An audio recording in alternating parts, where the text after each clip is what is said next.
Dribble. And welcome back to the Daily Dribble podcast, guys. As always, I'm your host, Nick Zammit. I'm joined here tonight by Mr. Liam Hancock. Lee, how's it going? And Mr. Ro Hancock. How we going, guys? Boys, the NBA Finals are finally here. It's the moment we've all been waiting for. It's been the build-up of 82 games and 3 playoff series, 3 rounds, should I say, so far. We have finally made it. Boston against Golden State. Right, how excited are you? First and foremost, we'll get into the result of... I want to know what's going through Ro's mind, because I can't even imagine how thrilled I'd be if, say, the Hornets got through. How's it feel having your team in the NBA Finals? Yeah, and not only that, pinching game 1 on the road. On the road. It's been a long time coming, hasn't it? First time in the finals since, I think, 2010 was the last time we were in there. Unbelievable. But let me just... Wow, isn't it crazy to think what you were doing in 2010? I was... grade 6, I think, of primary school. Grade 10 for me, but...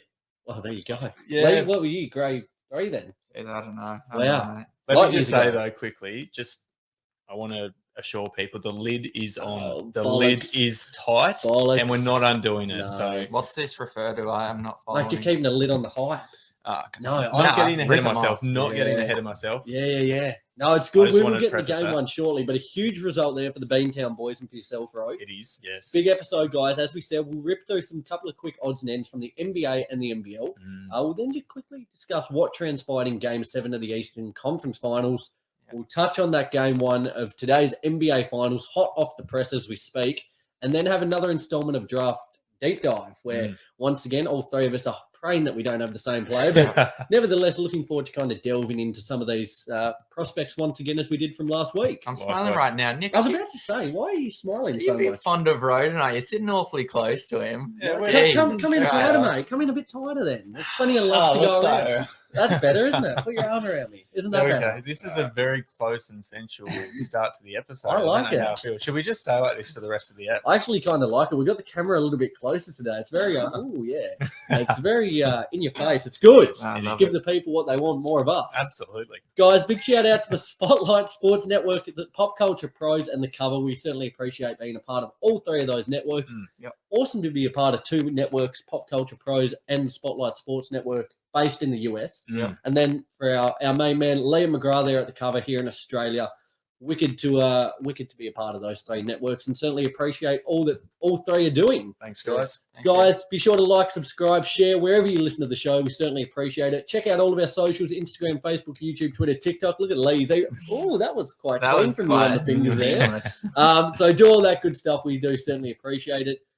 I'll save it for a couple of weeks' time. Got some news on the way, but I'll share that in the next fortnight, hopefully. Save it. Guys, let's get into odds and ends. Just a couple of quick ones to rip through here. Now, what's a team that we probably spoke about arguably the most this year, but haven't spoken about in a few weeks? Quite a few weeks. They've become almost irrelevant. Lakers? The Lakers, absolutely. So a bit of Lakers talk here, lads.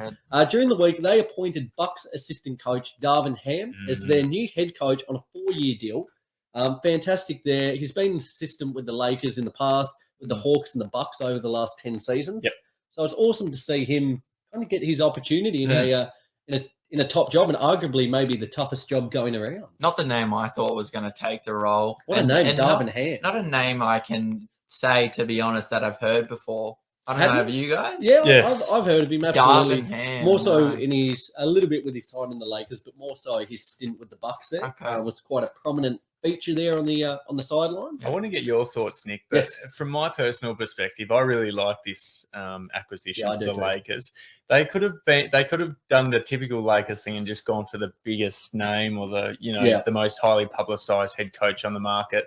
But they've gone a bit lower key with Lakers this one. Making headlines. That's not like that. No, absolutely not. Not in Tinseltown. But I actually really like it. And for Darvin Ham, really well deserved. He's one of these guys who you just get the feelings really highly respected within the league. And I think LeBron was very happy with the acquisition. I think he had a tweet or an Instagram post or something along the lines, and you could tell he may have had something to do with that acquisition as well. What I like just quickly out of this news is the fact it's a 4-year deal. Gives him time, almost that little bit of job security that he's not, he's not on the hot seat right away. It's not a 2-year deal or a 3-year deal. He has got time there to, I was going to say build something. You can't really build when you got LeBron. It's go for it. But it's awesome that he's got a bit of an opportunity now. And a guy, as I said, he's done 10 years as an assistant coach. awesome to see him get his opportunity. So certainly looking forward to seeing what their off-season entails and the march to hopefully back into the NBA Finals next year. In other coaching news, the Cavs have signed Luke Walton as an assistant coach there under JB Bickerstaff. Came off his stint as a head coach with the Lakers, then with the Kings. Hopefully now he'll get a bit of a chance to experience success because when he was with the Lakers, they were pretty mediocre. The Kings, they are the king of mediocrity. So hopefully now, they've assembled now a bit of a, not only on-court, the team, Darius Garland leading, Evan Mobley. They've got pieces on the court, but also off the court. Now, JB Bickerstaff has been tremendous. And for all the flack that we give Luke Walton and, what he's done, hopefully in that kind of that backup role, assistant coach, he might be able to flourish and, help aiding what Bickerstaff's doing there in Cleveland. I mean, how good would Luke Walton be feeling at the moment? Because to go from the head coach of a absolutely mediocre team such as the Sacramento Kings and have all the blame sent his way, which I think is probably, not fair given what he had to work with there. But then to go to the Cavs, who have got so much hope going forward. So much hope. Lee. Also, the fact that... Look at his enthusiasm there. Not much hope there at all. Not much there. But also the fact that he's an assistant coach. He won't be copying the flack even if they do perform badly. So I think he can sleep a bit easier at night, old Lukey Walton. Lukey Walton wears suits to the game, no? Yeah. He does, yeah. You got a problem with that? No, I love it. Don't get Nick started on this. This is a deep rabbit hole here. But what is it with... I love suits. Do you just I didn't say, I just asked. No, just on a different tangent. Do you like wearing a suit? I don't pull out of suits too often, but I like when head coaches wear a suit. I can't imagine Lee in a suit. Yeah, neither. I don't know if I've ever seen you in a suit. Right? You a suit guy? I don't mind a suit. Yeah. In terms of NBA coaches, depends who's in that suit. Yes. Yeah. You don't want to see David Fizdale in a suit. Why? He's built for a suit. I'd like to see Eric Spoelstra in a suit. Oh, yes. No. He does it every now and again. Yeah, I love polo top Spoelstra, but suit Spoelstra just it's got a different air about him. Maybe it's the tan. It goes really well with the colour suits. Real quick, that navy. Real quick, worst NBA draft suit. I've got two in mind that come straight off the bat. One is Trae Young in his formal shorts. And two is the sponsored Kevin Knox Fortnite. Both of them are pretty ordinary. The whole 2003 draft class couldn't have summed it up better. So baggy. Yeah. What? I love the baggy look. No, you like that with your closed full stop period. The baggy clothes. I like that was the best draft class. They weren't tailored. I loved them. In other news, today the news came out, I believe, but Nike founder Phil Knight and LA Dodgers part owner Alan Smolinski, I had to look at that one a couple of times this morning. They've delivered a written offer of $2 billion to acquire, or to buy, should I say, the Portland Trail Blazers. Now, I love this. Anyone who's not familiar with Phil Knight, founder of Nike, actually, grew up there in Oregon, is a huge part of that Portland area. And, it's really where Nike started, was founded. So I think this is a fantastic move. I think it's awesome to have some big power players backing your franchise. Yes. And, just partly because I love Phil Knight. I don't know if you guys have read the book Shoe Dog. I haven't read it. I've got it. I'm more than happy to lend it to you guys. I'll take you up on that one. I've heard really good things from you, I think, Nick. Incredible read, just, hearing the origins about Nike and how it started out at the back of a boot, and now none of us have. Oh, you've got the pants on, but I've got the pants. The power of that little swish, incredible. $1 billion company, but, I'm a huge fan of everything he's done, so I would love to see it. Yep. Just quickly, is D-Lil associated with Adidas? Yes, yeah. How's that going to go down? Down like a lead balloon, I reckon. Down like a lead balloon. I don't know about that. What do you reckon? I reckon if this does, come to life, I reckon old Phil Knight will be in his ear. Dame Dollar, it's time to shape up and get the swish on. I think so. And I would love it too. Oh, so would I. Be here for it. So basically, did we hear throughout the week that I think it was only released yesterday that LeBron James is now worth $1 billion? So he's worth half of the Portland Trail Blaze franchise. Isn't that crazy? He should be a co-owner and just put in an offer just to buy them. I own your ass. I'm going to own your franchise too. How about that, Lee? Worth $1 billion. Does that mean that's his net worth? Yeah. Okay. Yeah. And it's only rising. Oh, absolutely. Doing phenomenal things there, the king. Lads, that's all from NBA. Let's move ahead to the NBL. A couple of quick points here. Speaking of the Kings, the reigning NBL finalists, shout out to the boys from the 5th and Dribble. I'm sure still riding the high after that one. Don't rub it in too much, please. They're losing title-winning player Tom Vodanovic to the New Zealand Breakers, where he started his career. He's returning there on a 2-year deal.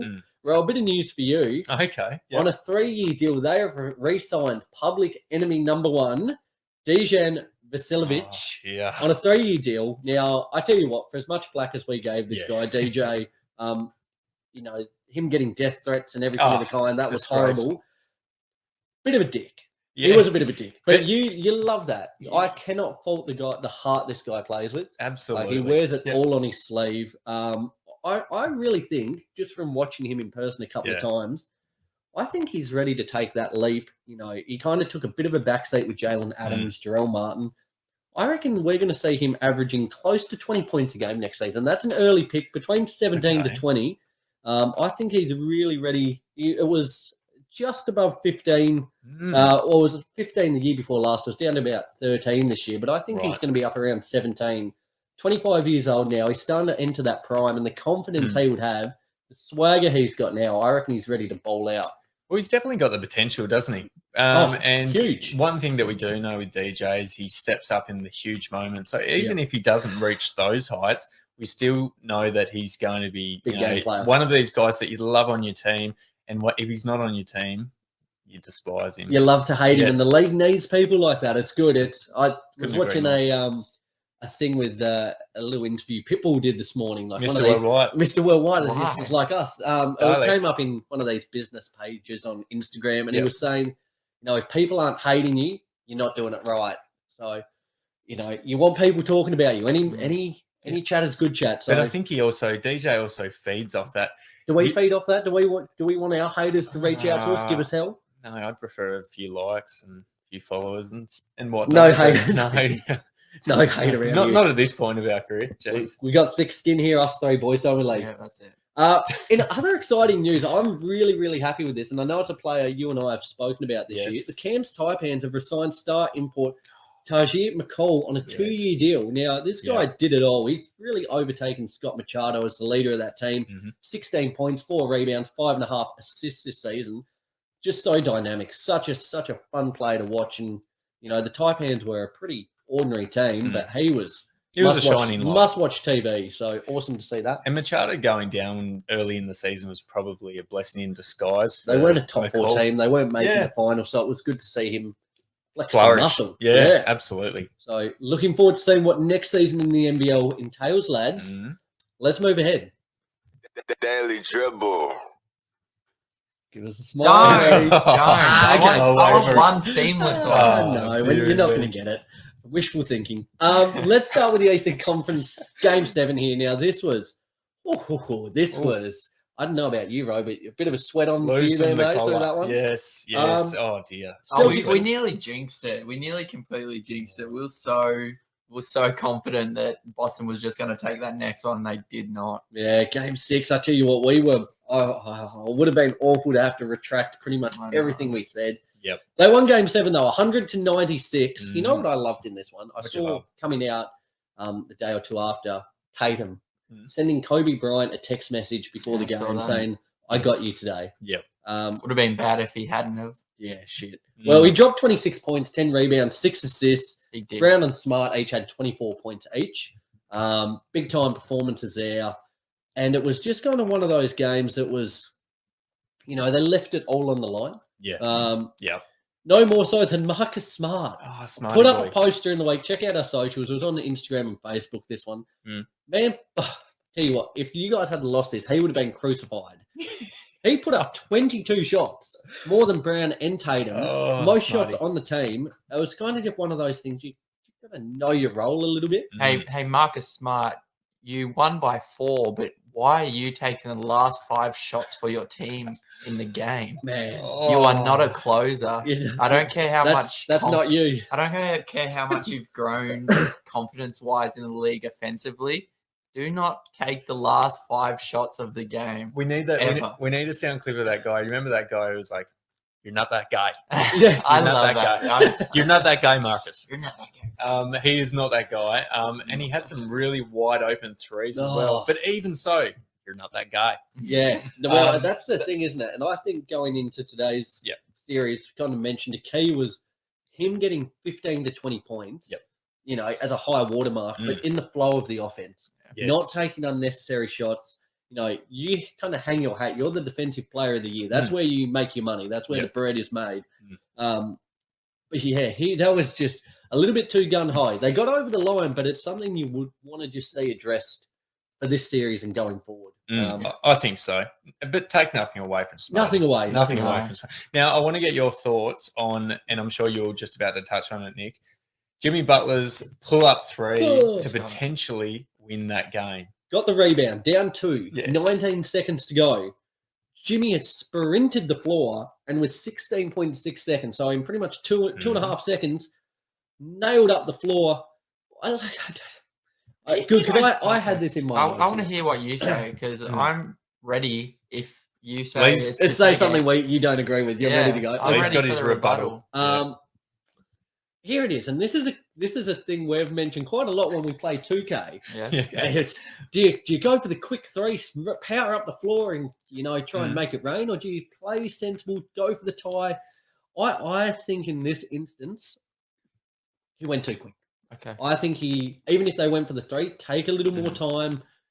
Go for the 2 if you have to, but I think the key is he went up in 2.5 seconds. No one else is really with him. If he misses, no one's there to get the board. You've got to have bodies there at least anticipating the miss to get that board. No one there with him playing it the way he did. Yep. Okay. He kind of said he and his teammates liked that shot. He was happy with it, but I think not having help up there on the offensive board was a killer. Yeah. And pretty much on the polar opposite side, I liked the shot. I thought it was a good shot. It was a fatigue shot, definitely, but he was open, and Al Horford was in retreat mode. He was going to defend the paint. Now, is that the guy you want on the 3 ball? Like when Jimmy Butler? Listen, people say he could have gone for the 2. People say he could have driven. People say he could have slowed down. Jimmy Butler didn't want to go to OT. He was tired. The whole Heat team was tired. They were so fatigued. He wanted to close that game out. And the reality of the shot is you miss some and you make some. And this one, he missed. Well, if you're so tired, good luck to him now because he's on holiday in Cancun. But he knew if he got a 2 and tied it and they went to OT, he knew that they weren't going to make it out on top. So the thing is, in real time, when I was watching this, I thought for all money that was going down. Imagine if it did, it'd be absolutely a legacy shot. I just thought the way that last 5 minutes was going, the Heat had all the momentum. Boston Celtics did their absolute best to lose that game. And the way that things were going in that game, I would have not been surprised at all if he had netted that. Lucky he didn't. And, would have been absolute scenes if he did. I can see both sides of the argument as to why he should have and why he shouldn't have. But I think Jimmy's the only one who won't be crucified for taking that shot. I think if it was anyone else, 9 rebounds. Yeah, absolutely. He played his heart out. The shot from Strus, that 3-point wasn't a good shot either, but he got at that point. It was It's a funny one, isn't it? Like, let's touch on Jimmy Butler for a second. This guy is similar to Draymond Green. They're 7-game players. They're playoff players. They're not. Jimmy Butler in a regular season is not a guy you wouldn't even consider him a top 10. He's probably more around that top 15 to 20 guy within the league. In playoffs, he dials it up. He looks like a top 3 player within the league. The only problem with him, we've seen like what his low bar is. It's under 10 points in the playoffs, a couple of games where he's really misfired. And we've seen that high mark, plus 40 points, putting the team on his shoulders. Is he the guy to lead this franchise next season to a title? Like, are they there? I think him so. At the helm? I think so. Yep. Right. I think they'll be back at the pointy end again next year. And I think Jimmy Butler is everything you want out of a leader. In every aspect of the word leader, Jimmy Butler lives up to it. And you know what? He's looking forward. He's looking forward to next year already. There's no rear view mirrors in his car, is there, Lee? No, it's not. Real ones, no. For you, do you think, Lee, for yourself, do you think the Heat maybe not hard done by, but the way the injuries fell, Hero going down, Kyle Lowry looked like a shell of himself, Butler as well. Do you think injuries caught up with him a little bit there? I'd say so, but you look at the things you can control and you look at the things you can't control. You can't control the injuries and who's out and who's in on a specific game. But do you think that's what did it to him? I don't think that's why Kyle Lowry played awful. I think that's something that is in your control and that you need to look on and work on. I don't think injuries was why Duncan Robinson didn't perform. No, man just didn't suit up. He just lost his spot. So yeah, you look at the things you can control and you can't control, but definitely injuries played a part. I think the Boston Celtics will tire out anyone that they come up against. I think this was the case here. So that's just a quick shout out to Al Horford. Oh, big Al. 141 playoff games, no finals. I thought you were going to say 141 years old. I would have done that. I wouldn't have batted a second arm. No player has played more playoff games and not made the finals than him. So it was awesome for him to finally get his just desserts there. We'll speak about it shortly, but carried it over to game 1 today. What a revelation he has been. Oh, he's been incredible. Unbelievable, his output lately, and just the way he's going about it. He has really kind of shocked me. Shocked everyone. As we said, he got shut down last year for OKC. Like, just shut down totally. Finished. Goodbye with like 20 games to go. The impact he's having on this team on both ends of the floor now, his offensive output as well, it really is like, it's what we were saying, it's just gold. It's bonus. It's found money. Absolutely. Like, he really, in all honesty, when OKC let him go, could have been out of the league. Because he's obviously in the twilight of his career, the last 9, as you would say, Nick. Yeah, back 9. Yeah. But, like, he was at the point where the crossroads where he could have gone to a, contending team, which he did, and absolutely bowled out, or he could have just faded off into the shadows. And it's a good shout that you bring him up as well. And because, I mean, for example, CP3 is a player who we often bring up and say, look, this guy deserves some success. He's been around for a while. He's been there or thereabouts. But Al Horford, we forget all those years that he was with Atlanta and they were contending every single year, and he was so close, and he was just an absolute pillar. Never quite got there. He's a guy who's been, I'd say, pretty underrated throughout the course of his career, and has been. People don't give him much of a thought in that regard. So very happy to see him, get a bit of success. Hopefully it ends up in the ultimate success, but lead on still. Lead on. Last point on this one. What do you reckon, Lee? Do you think the Heat need to make a big piece to change things up to get over this hump? Like the last couple of years, in the finals against the Lakers in the bubble this year, just falling short in the conference finals, game 7. Do you think something big needs to change, or is it little moves around the edges? It's little pieces. They've got their main core pretty much sorted out. But like, you don't need Duncan Robinson anymore. That's a big contract for a guy who's not getting played. Yeah, that's it. But I like a majority of that team. I like Maxi Strus. I like them all. So I don't think it'd be any major changes. Just quickly, what they've done in regards to Strus, in regards to Yurtseven, in regards to Gabe Vincent. Yeah, like all these players who have kind of come from obscurity, from nothing, and now getting really quality minutes and delivering as well. It's wicked to see the Heat culture, baby. We forget VO's on the team, Victor Oladipo. Yeah, again, big showing from him in times throughout this series. Like, if him and Hero is that 6th, 7th man options, that's huge. Huge having that offensive firepower to come out. Both could, in reality, be starters. Just quickly on Victor Oladipo, I saw it pop up again today. What, the singing? Mars singer? No. The guy, how much money he turned down from the Pacers. Like, was it like $120, $130 million? Yeah, he lost a bag, didn't he? Bet on himself and came up with peanuts. So I just saw it and I was like, I feel so bad for you. You still got heaps of money, no worries whatsoever, but just it was a lot of money to go down the gurgler. Mate, I tell you what, at least he's not Dennis Schroeder. Well, yeah, lost a bag. I tell you what, did you see he's got the Celtics tattoo? Does he really? He's actually got a big Celtics tattoo on him, Dennis Schroeder there. So why?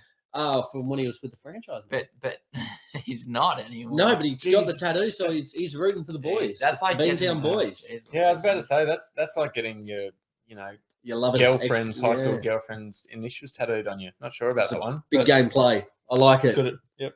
Fellas, let's move ahead to the NBA Finals.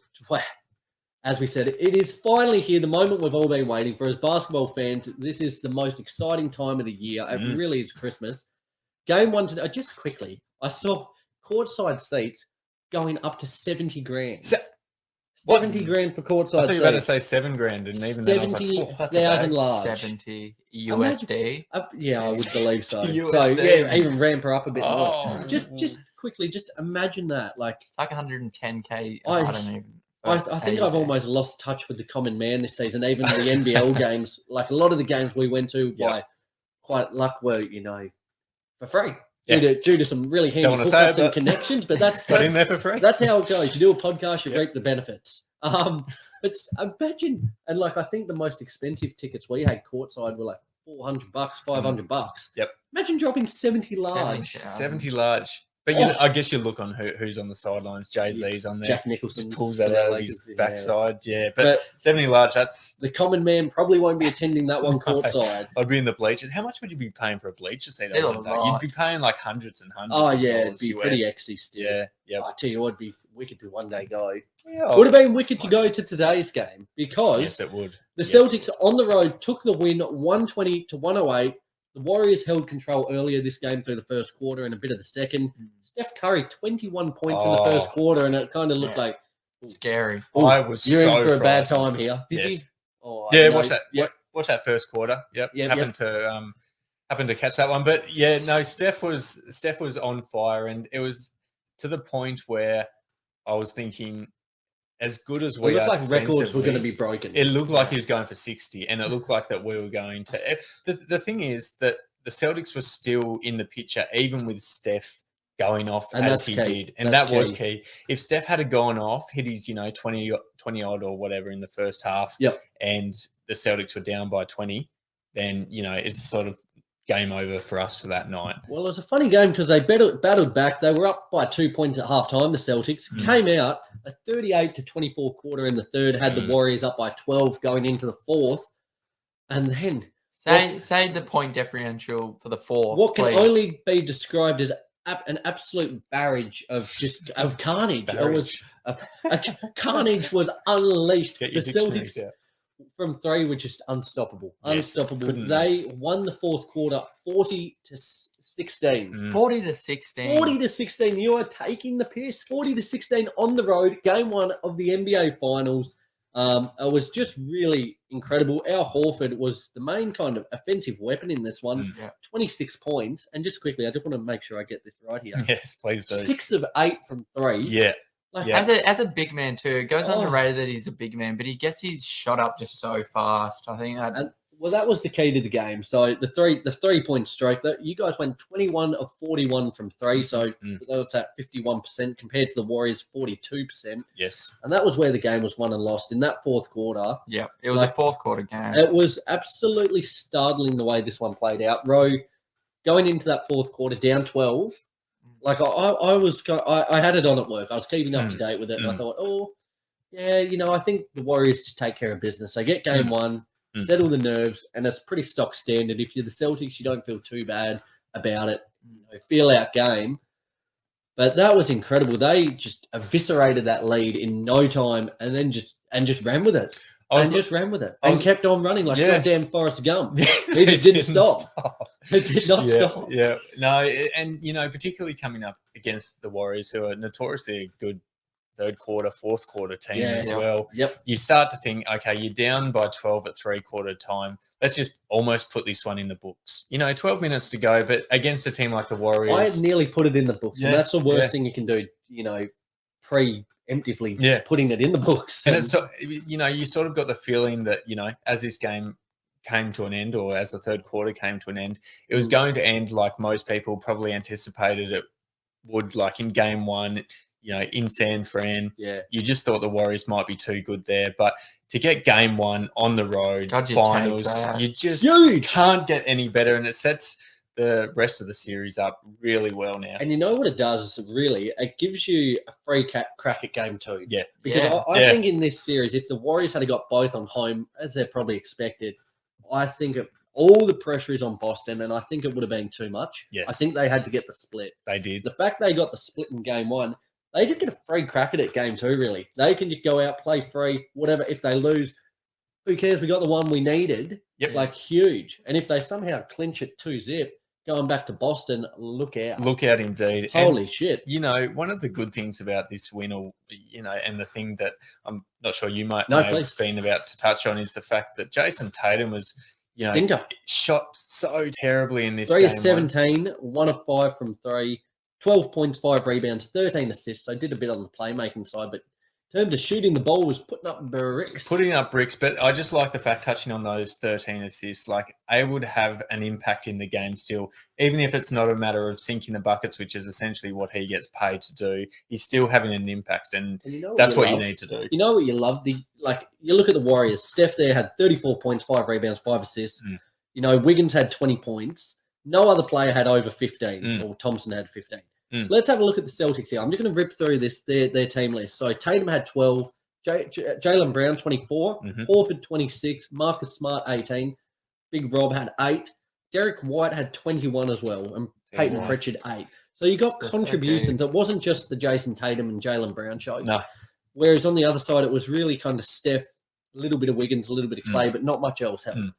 But the fact that you got so many really good, valuable contributions out of a lot of players it really does bode well moving forward that you've got options, because my worry was, you know, the lack of offense possibly, and I thought that would be your undoing, but proved to me wrong in this game. You just touch on D. White then. Can we just spend a little bit of time on old D. White? He has stepped up to the plate. 5 of 8 from 3 as well. 5 of 8 for 3. There 6 of 11 from the field, 21 points, 3 assists. Big. He's a guy who, by the looks of it, you want on your team in the big moments, because he's not afraid, and he steps up to the plate when needed, particularly when these other blokes go off, whether, you know, Marcus Smart might go off for a rest, or Jaylen. Yep. He comes on and still keeps the tempo up, and the other thing with him is such a big pickup. It's a big pickup, and his IQ is through the roof. Like, he makes the right plays and takes the right shots. And, you know, you don't want these low IQ players coming off the bench in big games and, you know, essentially losing you the game or losing you the lead. You know what would be fun? Having all the players within the league do an IQ test. Just interesting to see how it actually correlates. Like, do you know what I think we should do? Yeah. An all IQ team. All IQ. Yeah. I don't mind that. I like that too. Ooh. I'm just thinking who. Yeah, I'm trying to think who would make up my starting 5. CP, Bron. Bron, CP, probably. Oh, that's hard. That's a great question. That might be something we have to dive a little bit deeper.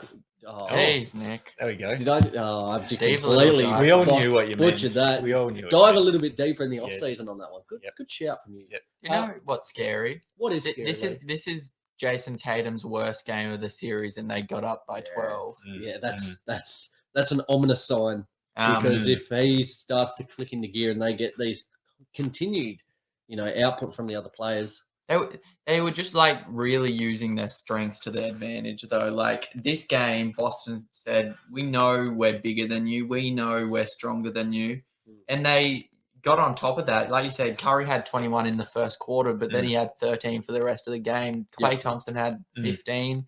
Jordan Poole had an absolute stinker. Went 2 of 7. Really shut them down. The Boston Celtics are so good at switching on defense. But in saying that, you cannot, you know, count this series over. Within this game, so I had what was the time? It was about 10:30 this morning. A chat with a guy at work. His name's Al. Awesome guy. He comes in quite often, and we always chat. But we'll have big conversations about it, and I love having a chat to him. Wasn't he playing game 1 at Sanford? Well, yeah, I wish he was. No, Al here wanted to pull up a bar stool to watch it at work on the big TV there, but we were just kind of talking about how many games we think it's going to go. And I said to him, I initially had 7. I'm leaning towards 6 now. I think Warriors will close it out. He said, I think I'm going to go Warriors in 5. So let me transition that to this. After seeing this game, the way it played out, getting that one on the road, have your predictions changed at all? Now, you both said Boston, didn't you? Yeah, Boston in 7. Boston in 7 was the initial call. Yep. That one, it almost changes it a little bit, doesn't it? Because getting that one early. Yeah, and you go home and you probably think you're going to take that. Like, lid well and truly on. But if stop it, quit it. That is about to blow off, mate. If I was to change my call, it would probably be Boston in 6. Boston in 4. Get the brooms out, mate. Get the brooms out. No, Boston in 6. Okay. I feel like if it went to 7, even though we won at San Fran, like Game 7 in San Fran against Golden State, don't know how we go with that. Yeah. Boston in 6, maybe. Oh, look out! All right, Lee. I'm sticking with my Boston in 7 still. Mm-hmm. Yeah, like one game doesn't change much for me. No, that's it. Well, that's for me as well. No. You're going to change it. Warriors in 6. I'm staying with Warriors, but I'm just thinking, do I transition to 7 now? I think I'll stay Warriors 6, but I don't feel as comfortable as I did earlier on. Okay. Right, a couple of quick questions for you, lads. It's only one game, but who is your finals MVP at the moment? I'm still going Jaylen Brown. Jaylen Brown? Yeah. I said that last week, though. No, just based on what you've seen today. No, Jaylen Brown. Sticking with Brown? There's no chance Horf could... Horfy. Absolutely, after today. I think I was about to say Horfy as a little bit of smoky. I'm saying Big Al. Basing it on today's game, what he did, especially with Tatum having a stinker, I'm going to say Horford. And to be honest, I'd almost penciled in. I was doing kind of some bits and pieces looking at this today, and I'd almost written in already Steph Curry. And I said him last week, just for the way he started, he would probably be, even in a losing effort, my number 2, just for the way he set this series alight. Absolutely. But Horford's taking the early chocolates for me. Who would have thought Horfy? I wonder what his odds were. Long. Yes, long odds. I would have been Tatum and Curry, ahead by a fair bit. Brown. Ahead by a fair bit. Probably Wiggins. Oh, Jesus. Yeah. Would have been Horford very, very low on the food chain there, but awesome to see. Another question I've got here for you fellas. Now, I can ask this today. I can ask it next week. I'll ask it now, though. Do you think whichever way this series goes, whichever team loses the series, do you think we'll look to break things up? Now, before you go into it, so for the Celtics, they've come so close. They haven't been able to get over that hump with Brown and Tatum as the 2 at the helm. Do they look to maybe offload one, more responsibility for D. White? Say, let's use Brown as the collateral here. Bring in some other pieces to supplement Tatum and try and run it back with that. For the Warriors, do they think, okay, the dynasty is essentially over. Let's shake it up. Let's, usher in this next wave of young guys. Clay can go. Curry, you can possibly look at going back to Charlotte there. Imagine. Okay.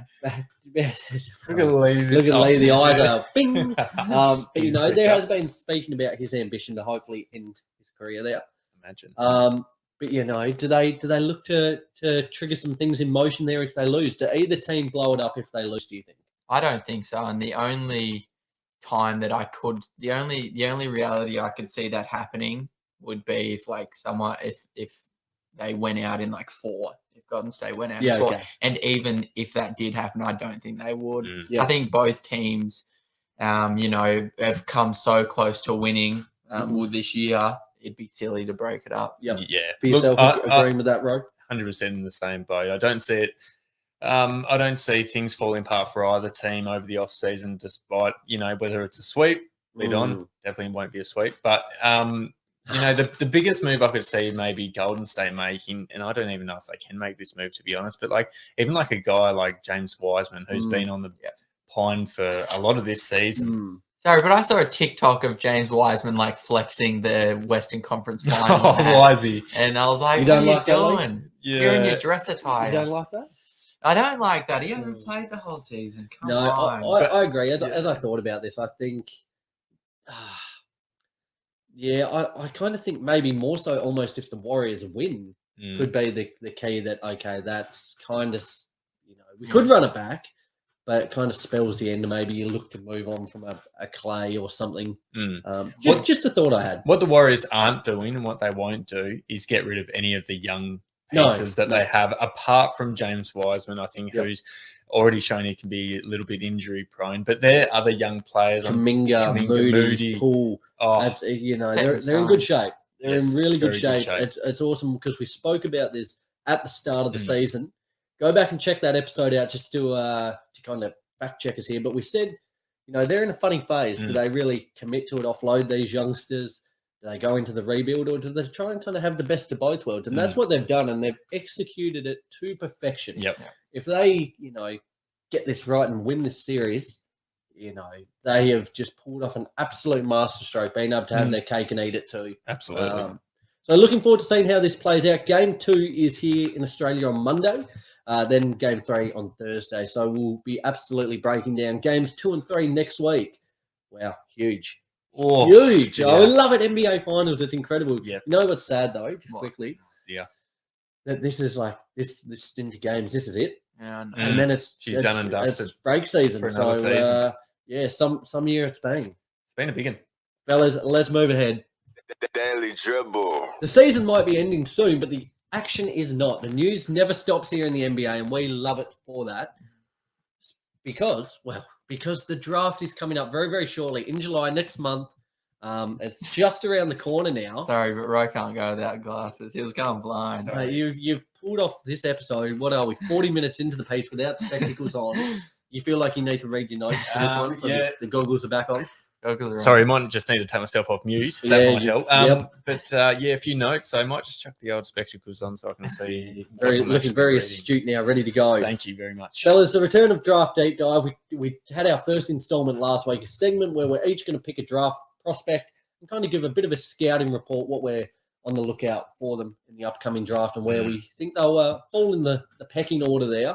As we said, it's a wicked opportunity to kind of take a look at these players who are going to be becoming household names very, very quickly. We had our first batch last week. Lee, you had... I had Jabari Smith Jr. Are you sure? Oh, I thought you were about to forget the number. I thought you were in for a real shocker there.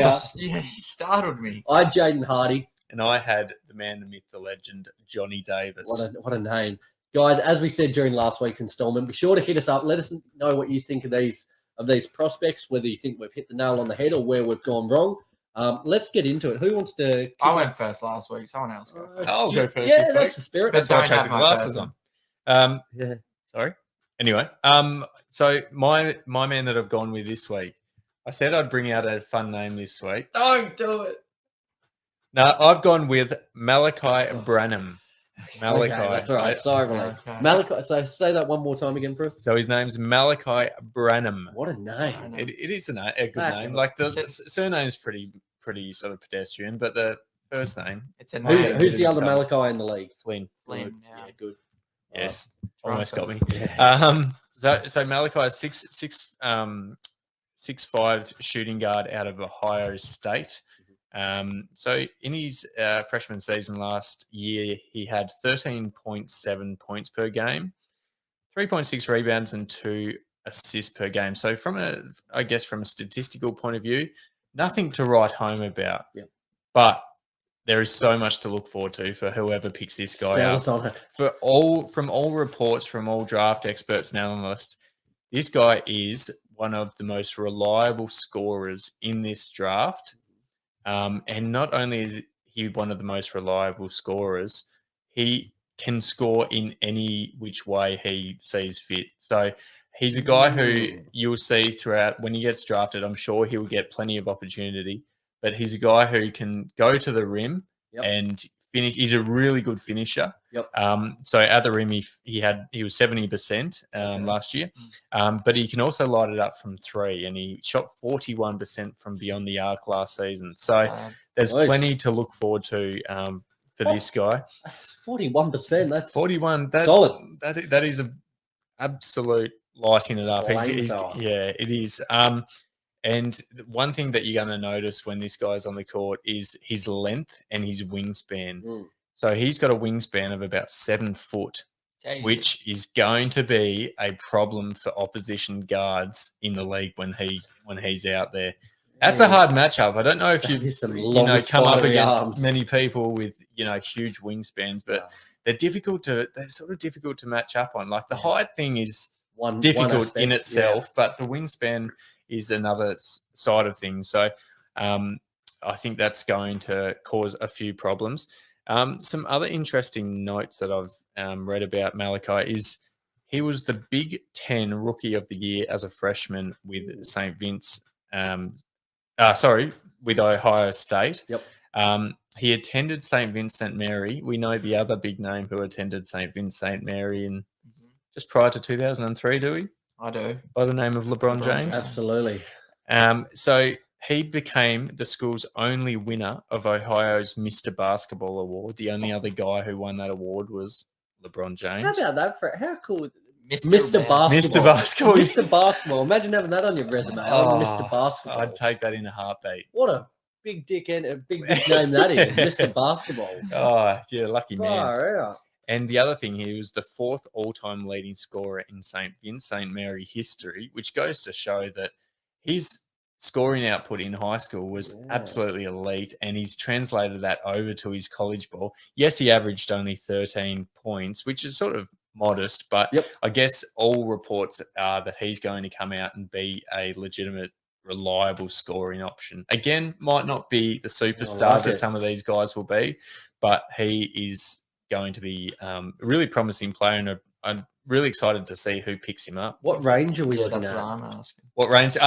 He's another guy similar to Johnny Davis last week, who some people have him at around the 8 to 9 mark. Some people have him around the 15 to 16 Feels mark. like it's a year for that, doesn't it? There's a lot of interchangeable pieces. You know, the top couple look pretty well set in stone, but there's a lot of moving parts from about 8 to 20. I think so. I really think so. So keep an eye on Malachi, because I feel like he's going to make an instant. Brilliant to have effect. another Malachi in the league. We need more Malachis. What? You know, say my name, Nicholas. You have Nick. Yes. What's the short equivalent for Malachi? What's the kind of the Mally? Mal? Meow? Do you go with Mal? Malcolm? Yeah, interesting. Kai. Kai. You could use any letter of What's that his surname. last name? Oh no! We've been referring to him as Malachi this entire time. He's a one-name guy, isn't he? Yeah, Malachi Branham. We're not going to be calling him Randsy. Well, I'm looking forward to that. Another Malachi. I'm all for it in the league. Good pick there, Ro. Lee, do you want to go? I'll go. All right. I was scared when Ro said it's a guy with an exciting name, because I'm confident in saying this guy has the most exciting name in the whole draft. I know who you're going with. Ty Washington. The name alone could put me in the Hall of Fame, to be honest. Ty Washington. He's out of Kentucky, 6'3" guard. Touted to be maybe not the number one guard in the draft, but probably top 3. He's touted to go about 11. Yep. This guy, the thing I love most about this guy is he's bringing the mid-range back. He lives in the mid-range, and you don't see Ty from the mid-range. Look out. You don't see many many guards in the NBA shoot from the mid-range. The one that pops to mind is Chris Paul, but other than that, no one really lives there. Mars a forward. Are we going to call him a forward? Are we? No, I'm talking about small guards. He's 6'3". This guy pop shoots. It's so pretty from the mid-range because it just sinks in as well. Another thing he brings to the table is his float game. Yep. He's very pretty there, 57% on the floaters. He kind of reminds me a bit of Emmanuel Quickly in that aspect. Sounds like you should put him in a dress and take him out to a steak dinner. It's gorgeous. I know what he is, But no, it's a very good looking floater, and I love any guard that has a good float game. Playmaking skills aren't something to look past as well. He always keeps his eyes up on transition. As soon as he gets the ball in transition, he's absolutely heaving it to whoever's under the basket. Sending up pressure. And he's also got some great defensive potential as well. It's probably not, the number one part of his game, but it's definitely there. One thing he does have to work on is his space creation. If he wants to get these mid-range shots up, he needs to work on creating a bit more space. And his driving is really not pretty. If we're talking about what is pretty, his driving isn't pretty. Driving's ugly.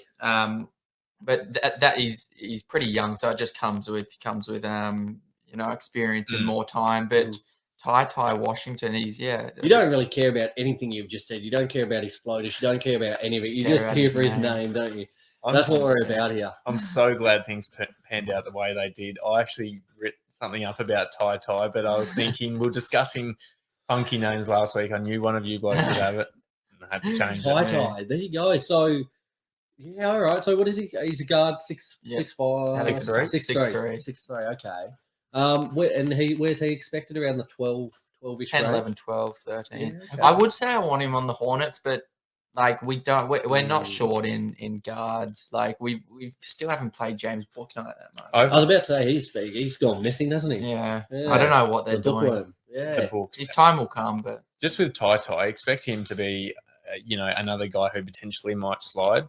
Yes, he's sort of spoken about being around the 11, 12 mark, but there's also rumours of him slipping to as late as about the 19 to 20 mark. Yep. And that's because he didn't attend any of the scrimmages, which didn't go in his favour. So I think, he might be one guy who trying to coast on his name a little bit. I think he is. But just quickly, what do you reckon, Lee? Backcourt there of the future, Bouknight and Tai. Yeah. Booker T.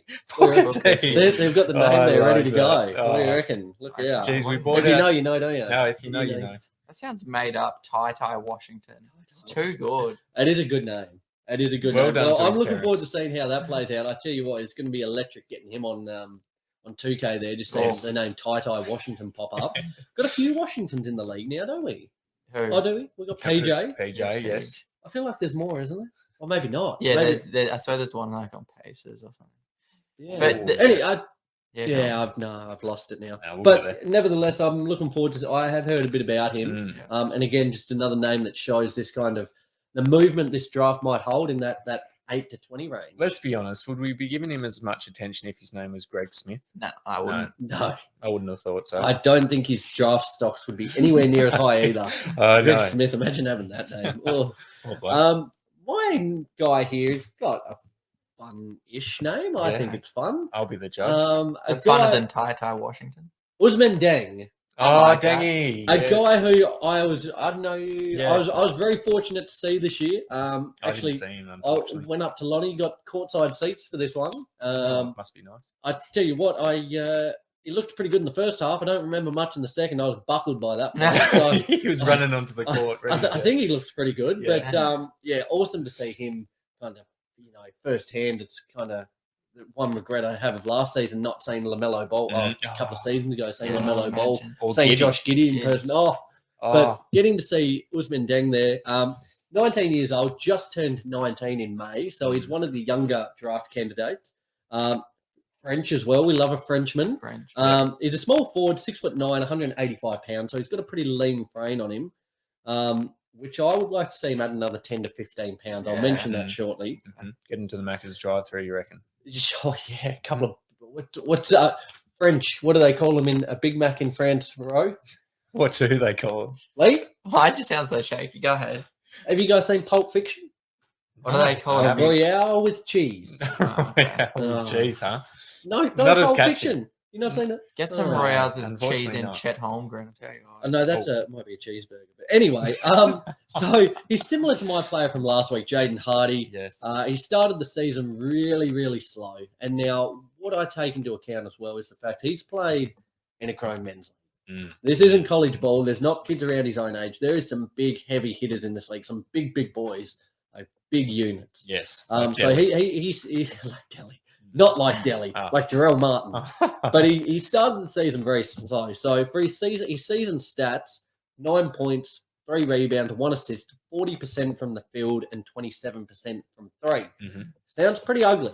It does. I was looking at this and I was like, oh, I didn't know it was that bad. But if you break that in half, so you just take into account the last 11 games, excluding the first 11, 14.2 points, 4.5 rebounds, 1.5 assists, 48.5% from the field, and 35.7% from 3. That sounds better. Sounds a lot better. Sounds befitting of a guy who's expected to go, reasonably high in the draft. We're looking between the 12 to 20 range, depending on what boards you look at. Yep. But so it just shows, it shows his ability to grow and learn within an organization. His confidence grew, and I hope that translates into the NBA here. Yep. His strengths, he's really good at operating in the pick and roll, and saw this firsthand in the game I went to. He was a real smooth operator there. He's got a really, as we just spoke about with Tai there, Lee, some name. He's got a really competent floater. Okay. It is, again, really pretty, and it's awesome because he's got almost this 3-pronged attack. His ability at the rim is his best attribute. He attacks the rim and puts it down really, really well. from the mid-range, that floater game is on lock. It is really smooth, and I think going to be one of the 6'9". 6'9". 6'9" with a float game. With a float game. Who is this guy? He's a big unit. I'm interested. Mate, he's a bit different. He's good. That's why And you need to he's get into the lean. NBL power. Yeah. You'll love it. He looked really good, and he's started the season slowly, but that outside game as well. He's quite a streaky shooter, but he does have that outside stroke as well. Yep. Now, he's for a big guy, his handle and passing are pretty, 6'9", he's a pretty big-sized human. His handle and his passing ability are quite tidy. They're not in a string by any means, but he's got a really good hezzy, and it enables him to make space for himself and just get these shots off. Yep. Or drive to the lane, which I like. He moves quite well laterally. And that was something I noticed, his lateral movement on the offensive end with that little hezzy and on the defensive end. Because he is quite mobile, he's got good size, but with that agility, he's able to guard most positions, which is becoming more and more of a kind of a prerequisite within the league. All the changing and switching, being able to guard multiple positions, huge. And he has that in spades. Weaknesses I've got here. Constructive criticism. Yeah, let's say that. Yeah, not so I weaknesses. think so. They are weaknesses. Wow, aren't you, Mr. Optimism? That's glass half full stuff right there. I like it. He's streaky from 3-point range. He might have a real cold game and shoot bricks. Next game he might hit 3 or 4 or whatever the case may be. So very streaky. His mechanics aren't great. They're not horrible, but I'm hoping once he's within an NBA franchise, they can help him iron that out a little bit more and just get that consistency happening again. Not a weakness. Yeah, positive criticism. Yes. For constructive criticism, he is very slim. He is a lean, mean fighting machine. Yeah, with his absolutely. size, another 10 to 15 pounds, it'll just open up his game a lot more offensively, being able to get in that lane and put a little bit of body on, as well on the defensive end. You're coming up against some big boys in the NBA. Rudy Gobert, Nikola Jokic. You don't want to be getting bodied against those guys weighing $185. So hopefully he can add to that in the off season here, get a bit of poundage on. Bit of poundage on. But yeah, so somewhere between 12 to 20 we're looking at for him. Yes. But he has got huge potential, especially on that defensive end. I think he'll really flourish. Awesome two-way player. Lateral movement is key for him. And I'm keen to see a little a floater off between Tai and Usman Dang. I don't mind that. We might have to get that in the works. And again, it's just awesome seeing another guy progress from the NBL, using that as their pathway to the NBA.